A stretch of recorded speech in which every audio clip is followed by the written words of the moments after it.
time. I call the member for Penrith.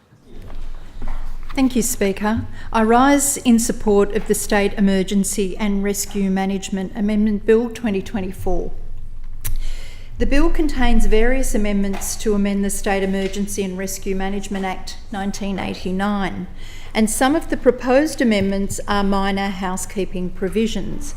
However, the proposed road closure power will support the effectiveness and efficiency of rescue service delivery.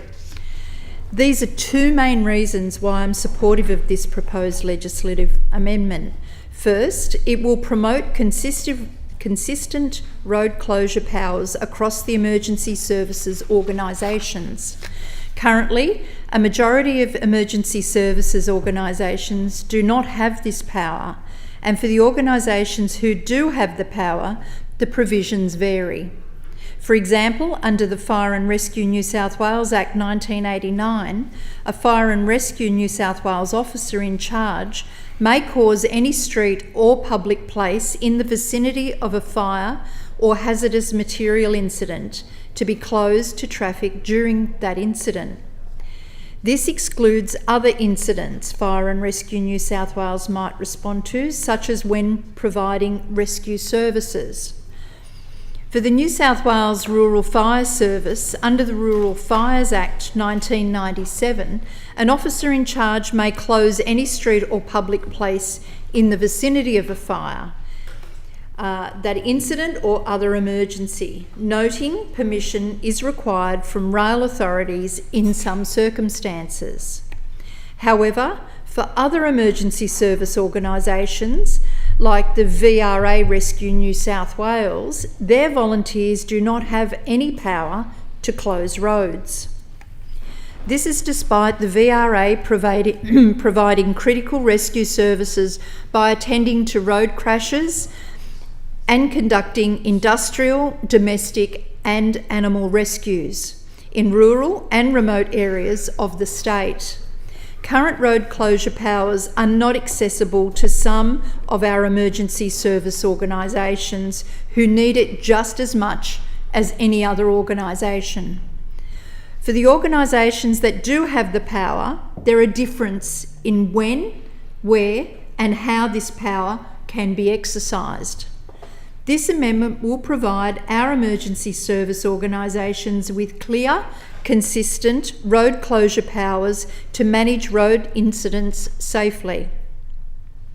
The new powers come with a proviso that the New South Wales Police Force and Transport for New South Wales are notified as soon as practicable after the road has been closed.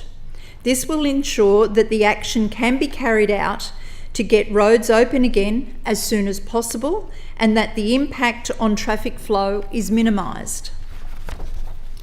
The amendment also recognises that the New South Wales Police Force, Transport for New South Wales or the relevant roads authority are the most appropriate bodies to manage road closures.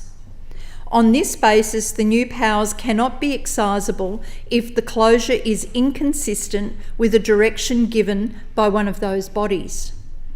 The second reason why I'm supportive of this legislative amendment is because it will support the safety of our emergency service workers, the volunteers and communities during the management of road incidents.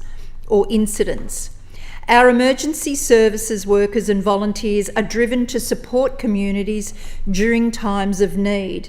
It is not uncommon for them to use any reasonable means necessary to get the job done.